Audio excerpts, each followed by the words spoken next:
Evangelho de João, capítulo 8. Quando todos acharem, vamos fazer uma oração, tá bom? Não, podemos orar? Feche os olhos, vamos falar com Deus. Nosso Pai, nosso Deus, obrigado, Pai querido, porque o Senhor nos trouxe até a Tua casa nessa noite, Pai, para termos um encontro com o Senhor, para ouvir a Tua voz. Nós não viemos aqui, Pai, à toa ou em vão. Viemos aqui porque foi o Senhor que nos trouxe. E o Senhor quer falar no nosso coração. Então, Pai, a Tua palavra está aberta nesse momento e nós queremos ouvir a Tua voz através dela. Fale conosco nessa noite, Pai. Eu te suplico, em nome de Jesus. Amém e amém. Vamos ler a história. João capítulo 8, vamos ler do verso 1 até o 11. Diz assim, ó. Jesus, entretanto, foi para o Monte das Oliveiras. De madrugada, voltou novamente para o templo e todo o povo ia ter com ele. E assentado os ensinava. Os escribas e fariseus trouxeram à sua presença uma mulher surpreendida em adultério. E fazendo-a ficar em pé no meio de todos. Verso 3, verso 4. Disseram a Jesus: Mestre, esta mulher foi apanhada em flagrante adultério. E na lei nos mandou Moisés que tais mulheres sejam apedrejadas. Tu, pois, que dizes? Isso diziam eles, tentando-o, para ter do que o acusar. Mas Jesus, inclinando-se, escrevia na terra com o dedo. Como se insistissem na pergunta, Jesus se levantou e lhe disse: Aquele que dentre vós estiver sem pecado, seja o primeiro que lhe atira a pedra. E tornando a inclinar-se, continuou a escrever no chão. Mas ouvindo eles essa resposta, e acusados pela própria consciência, foram retirando-se por um a começar pelos mais velhos até os últimos, ficando só Jesus e a mulher no meio onde estava. Erguendo-se Jesus, e não vendo a ninguém mais além da mulher, perguntou-lhe: Mulher, onde estão aqueles teus acusadores? Ninguém te condenou? Respondeu ela: Ninguém, Senhor. Então lhe disse Jesus: Nem eu tampouco te condeno. Vai e não peques mais. Veja que história temos aqui. Uma história muito poderosa. Uma história que tem muitas lições para a nossa vida.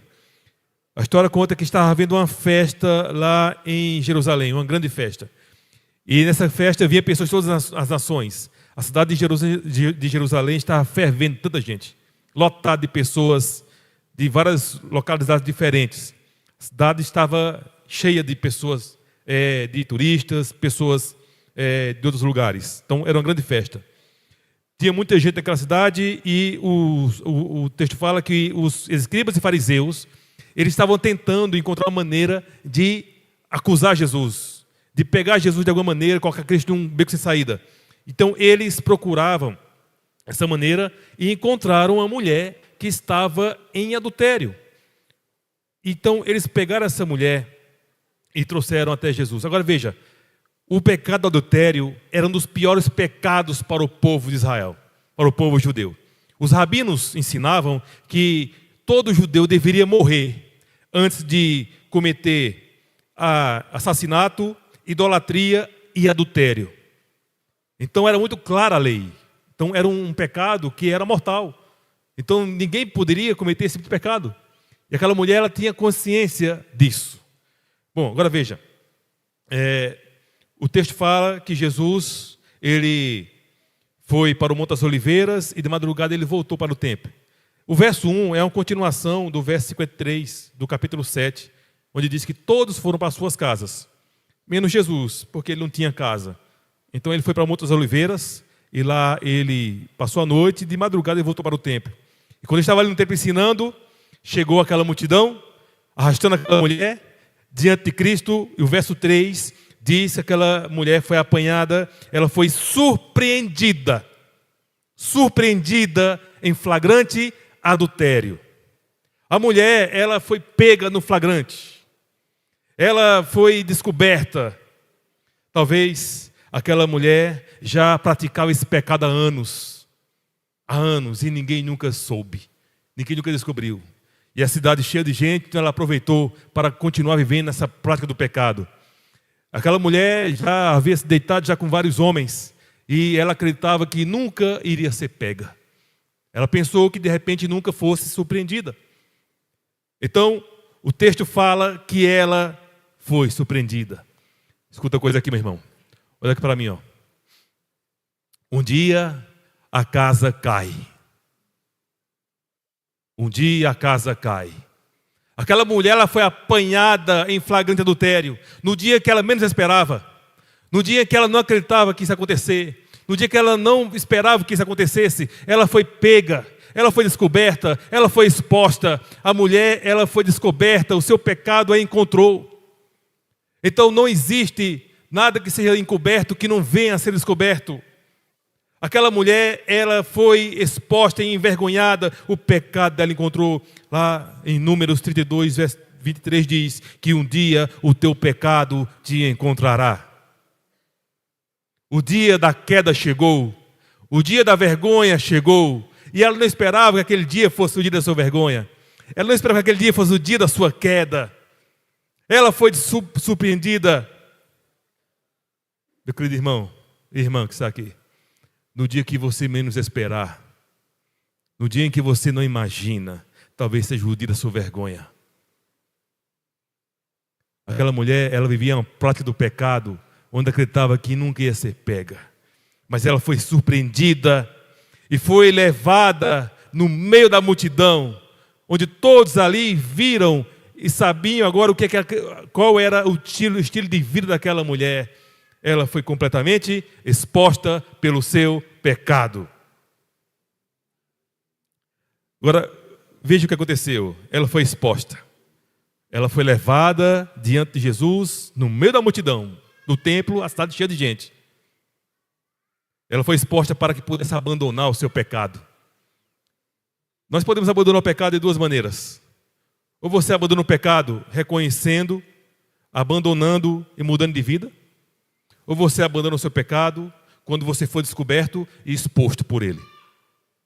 São duas maneiras de abandonar o pecado. Eu sugiro que a gente abandone na primeira vez, na primeira opção. Reconhecer o nosso pecado, abandonar o pecado e mudar de vida. Porque se continuar vivendo na prática do pecado, um dia esse pecado vai te encontrar. E vai ser o dia da sua vergonha. Vai ser o dia da queda. Vai ser o dia da exposição. E aquela mulher, ela foi descoberta. Assim como o rei Davi. Vejamos o caso do rei Davi. O rei Davi escondeu o seu pecado a vida inteira. Mas ele não aguentava mais viver daquela maneira. Até que Deus enviou um profeta chamado Natã. E o profeta contou uma história para Davi e disse: Davi, deixa eu te contar aqui uma história. Um viajante chegou de viagem na casa de um homem muito rico. E esse muito rico tinha muitos animais. Ele resolveu dar de comer alimento para esse viajante. Só que ao invés de ele pegar do seu rebanho, que tinha muitas ovelhas, ele pegou do vizinho, que só tinha uma ovelhinha só. Ele foi lá, pegou essa ovelhinha do seu vizinho, matou e deu de comer ao seu amigo viajante. O rei Davi ficou irado com essa história, puxou a espada e disse: quem foi esse homem? Esse homem tem que morrer. E Natã disse: esse homem és tu, rei Davi. Você é esse homem. E Davi teve o seu pecado exposto ali. Ele não abandonou. Ele resolveu enfrentar a vergonha da exposição do seu pecado. Mas talvez você que está aqui nessa noite, talvez seja muito esperto. Aí ninguém nunca vai descobrir. Você sabe fazer as coisas bem feitas. Ninguém nunca vai descobrir o que você faz. Talvez aqui na terra ninguém descubra, né? Talvez você esconda muito bem, mas saiba que diante do grande trono branco de Apocalipse 20, todos os pecados serão expostos e a vergonha será revelada naquele grande dia. Por isso, que a melhor maneira de abandonar o pecado é reconhecendo, deixando e mudando de vida. Essa é a melhor coisa. Então, o que aconteceu com aquela mulher? Aquela mulher, ela foi exposta e foi levada diante do mestre. O texto fala, perguntou: mestre, essa mulher pecou. A palavra mestre aqui, ela pode ser também traduzida como um juiz. Cristo ali era o juiz daquela mulher. Ele que ia julgar a sua causa. Ele queria condenar ou absolver. Ele era o juiz. Aquela mulher, aquela pecadora, foi levada adiante de Deus para ser acusada por Ele. Ela foi apanhada e levada para diante do juiz para ser acusada. Você sabia que a principal estratégia de Satanás não é colocar nenhuma doença em você, não é atacar a sua parte física, a sua saúde, não. A principal estratégia do diabo é fazer você pecar. É fazer com que você peque. Que quando você pecar, ele vai te acusar diante de Deus, dizendo: Deus, olha, esse é um pecador, você deve condená-lo. O grande exemplo disso é a vida de Jó. Quando Satanás ele tentou Jó, ele não queria afetar a sua saúde física. Satanás ele não queria apenas destruir o que Jó tinha ou matar os seus filhos. O que Satanás queria com Jó era fazer com que Jó pecasse. Esse era o objetivo de Satanás, era fazer com que Jó pecasse, para que ele pudesse acusar Jó diante de Deus. Dizer: olha, Deus, esse teu filho aqui, que o senhor tanto aí bajula, ele pecou, o senhor tem que condenar ele agora. Então essa é a principal estratégia de Satanás, é fazer você pecar para ele te acusar diante de Deus. Para que ele possa condenar você, como ele fez com aquela mulher. Olha, essa mulher, mestre, essa mulher é uma pecadora, ela quebrou a lei, o senhor tem que condenar ela. Esse é o principal objetivo de Satanás. Ele quer fazer você pecar. Veja, como é que ele faz? Ele faz você pecar, ele te expõe ao ridículo, ele te humilha, então ele te acusa diante de Deus, dizendo: ó Deus, esse teu filho aqui, que dizia que era tão fiel na igreja, que todos pensavam que era uma pessoa boa, correta, olha o que ele faz, Deus, o senhor tem que condená-lo. Essa é a principal estratégia de Satanás, é fazer você pecar para te expor, te humilhar e te levar diante de Deus e condenar você diante de Deus, para que Deus te condene. Então essa é a sua principal estratégia. Agora veja, aqui fala no verso 5 que eles disseram: mestre, essa mulher pecou. E agora eles levaram essa mulher diante de Cristo, disseram: essa mulher, ela quebrou a lei, porque na lei de Moisés está escrito dessa maneira. O verso 5 mostra aqui a lei. A lei. Aquela mulher quebrou a lei. E meus irmãos, quando estamos diante do juiz, diante de Deus, com o nosso pecado exposto, aí nós percebemos a importância da lei de Deus. Quando nós estamos diante do juiz, com o nosso pecado exposto, nós percebemos a gravidade do pecado. O quanto o pecado é grave e o quanto é importante observar a sua lei. Aquela mulher estava ali, diante do juiz, diante do mestre, com o seu pecado exposto, para ser condenada e julgada por uma lei que diz que ela deveria morrer. A prática do pecado, meu irmão, escuta aqui, ó. A prática do pecado não é uma brincadeira. O pecado, ele não é uma aventura. O pecado, ele não é apenas uma fantasia. O pecado, ele pode arruinar a sua vida. O pecado, ele arruina a sua saúde, ele destrói a sua família, ele acaba com o teu futuro. Então não se envolva com o pecado, abandone o pecado. O pecado não é brincadeira. O pecado, ele coloca você diante da morte. Eu vi uma história de um pastor, não foi para ser por isso, mas foi um outro pastor que ele contou essa história. Ele disse que recebeu uma ligação de um irmão, dizendo que queria receber uma visita dele. E o pastor disse: tá bom, irmão, pode me mandar aí o seu endereço ou a localização que eu vou chegar na sua casa para lhe visitar. O irmão mandou ali o endereço, a localização. O pastor foi ali seguindo pela localização, chegou diante de um terreno baldio. O terreno não tinha casa nenhuma, só um terreno cheio de mato. No meio do terreno tinha uma barraca de tábuas que pareciam um lugar de depósito de guardar material de construção. E ele ligou para o irmão, o endereço que você mandou aqui não tem casa nenhuma. Parou aqui no meio do mato, num terreno baldio, e tem uma barraca aqui no meio. E o irmão disse, pastor, é aqui mesmo. E cadê você? Eu estou aqui dentro dessa barraca. Está vendo a barraca de madeira aí? Eu estou aqui dentro. O pastor foi lá, chegou, abriu a porta. Quando ele abriu a porta, viu um monte de marmita, comida podre já, sujo, um colchão velho. E o pastor disse, irmão, que situação é essa? O que aconteceu com o senhor? O irmão começou a chorar. Ele disse, pastor, eu traí a minha esposa. Ela me colocou para fora de casa. Não quer mais me ver. Me proibiu de ver meus filhos. Eu saí, perdi meu emprego. Tudo isso, pastor, porque eu me interessei, me envolvi com a outra dona lá. E arruinei a minha vida. Esse irmão contava isso chorando, pastor. E ele podia ver ali o preço que o pecado cobra. É um preço altíssimo. Destrói vidas, destrói famílias, destrói reputação, destrói futuro. O pecado, ele destrói, não é brincadeira. Por um momento de aventura, de prazer, aquele homem perdeu tudo que ele tinha, o de mais valioso que ele tinha, a sua família. Você percebe a gravidade do pecado? Essa mulher percebeu a gravidade do pecado quando ela estava ali, diante da morte, pessoas em sua volta com pedras nas mãos, diante do juiz, que ali tinha a sentença, e as pessoas ali prontas para acabar com a sua vida. Esse é o preço do pecado, a morte. Essa é a condenação que o pecado oferece, a morte. E a mulher percebeu ali o quão grave é o pecado quando ela estava diante da morte. Quão grave era quebrar a lei, porque ela estava diante da morte. Ela estava ali, diante da morte, porque ela quebrou a lei. E diante dos homens, meus irmãos, diante dos homens, não há segunda chance.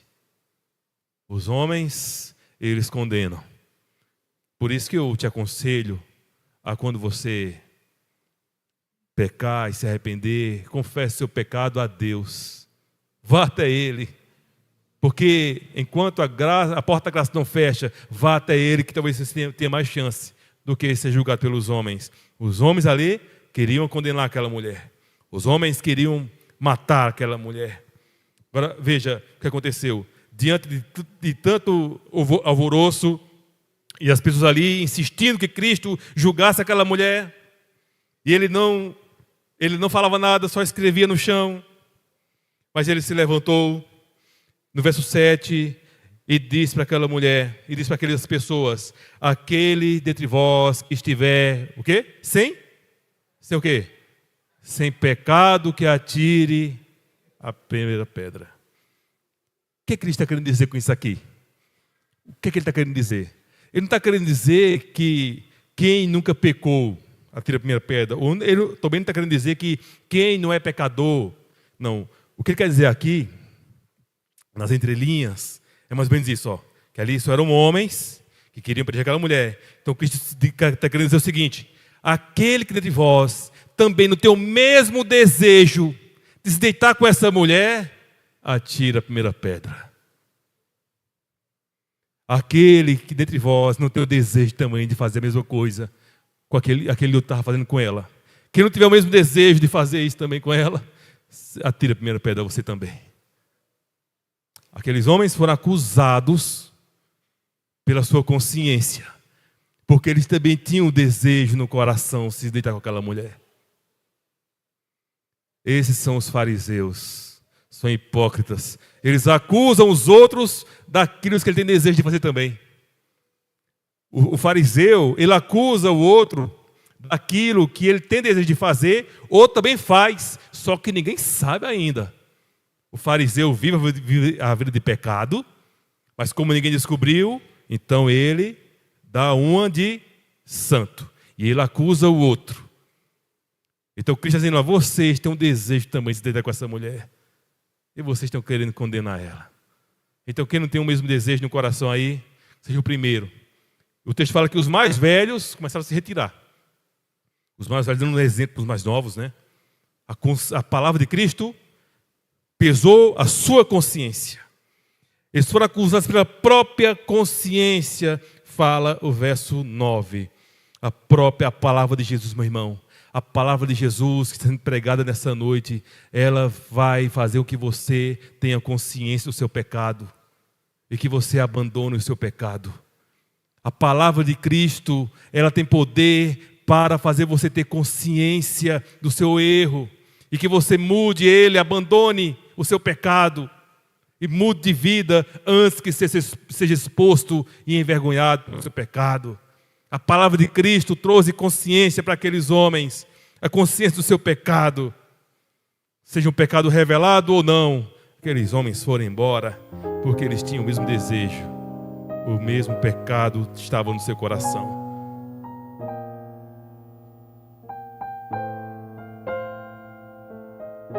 Quando todos saíram, Cristo levantou-se. Na verdade, ele escreveu no chão ali, não foi?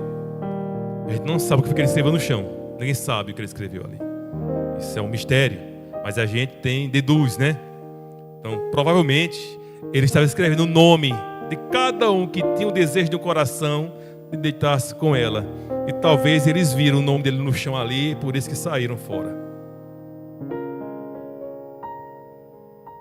Esse é o fariseu. Ele acusa os outros daquilo que ele tem vontade de fazer também. Bom, o texto fala que depois que foram acusados pela consciência, eles saíram. Verso 10, ergueu-se Jesus no meio de todo mundo ali, já não tinha mais ninguém. Ele levantou a mulher e ele perguntou: mulher, cadê os teus acusadores? Ninguém te condenou? E ela disse: não, Senhor, ninguém me condenou.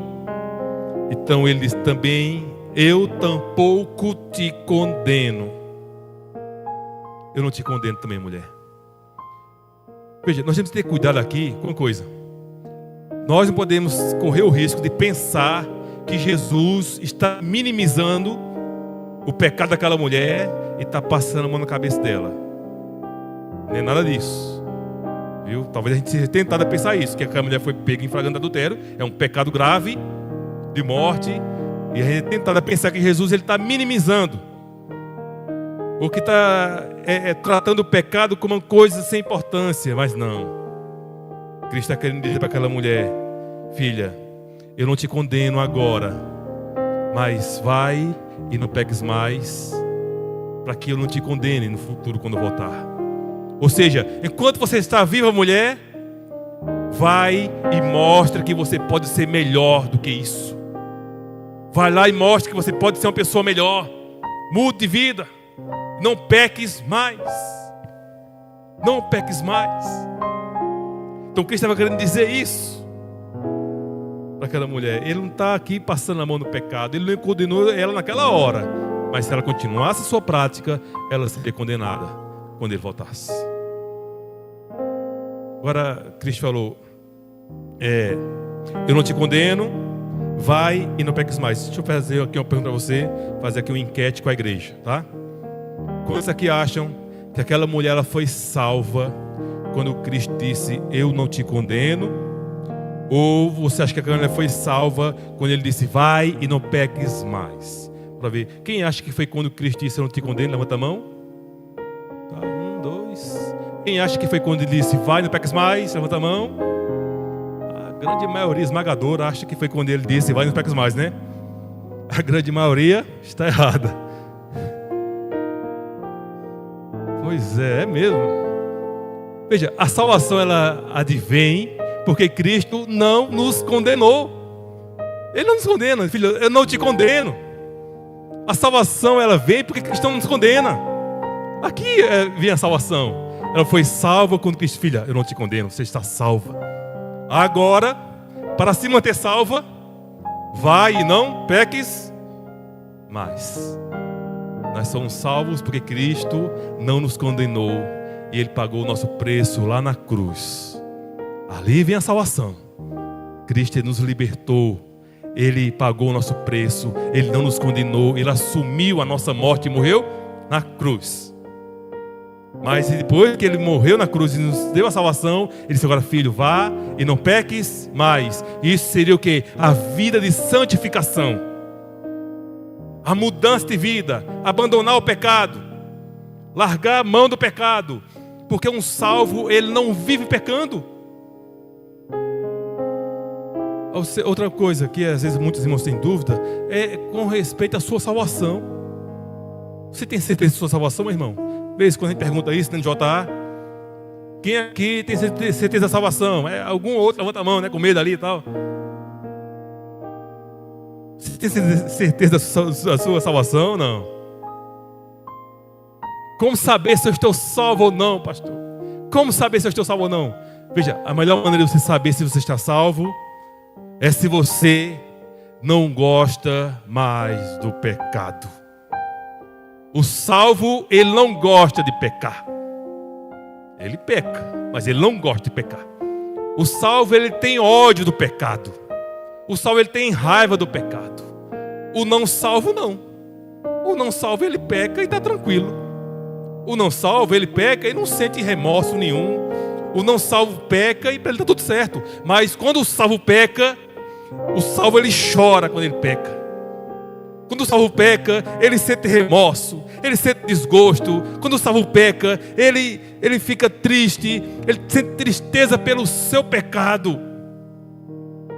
Então, meu irmão, se você quer saber se você está salvo ou não, veja se você fica triste quando você peca. Se você chora quando você peca, se você sente remorso quando você peca, se você se arrepende quando você peca, veja se você se entristece quando você peca. Se você sente isso, então você é um salvo em Jesus. Porque o salvo, ele não ama o pecado. O salvo, ele não gosta do pecado. Ele peca, mas ele não gosta.